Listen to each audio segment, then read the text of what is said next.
how to make another page as a home page on Wix. So right here on Wix site editor, you want to go to your left side of your screen and then open this pages and menu right here. You can just click on it, and then on the side menu, you can just choose any page that you want to be the new home page. For example, I want to make this blog page as my new home page. And then to do it, you can just click these three dots and then click on settings. And then right here on the make this your home page, you can just choose this home set. And there you go. Right now, my blog pages is my new home page. And then after that, you can just change the name of the home page. Right here, home, since it's not your home page anymore, by click on these three dots right here, and then click on rename, and then rename your home page. And then after that, you want to go to SEO basics, and then you want to change the URL slot, and then also title tag too.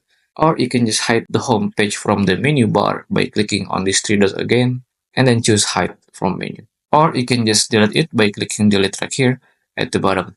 And then after every change, you can just click on publish at the very top right of your screen, so your change was saved for everyone. That's it. If you find this video useful, please consider like and subscribe.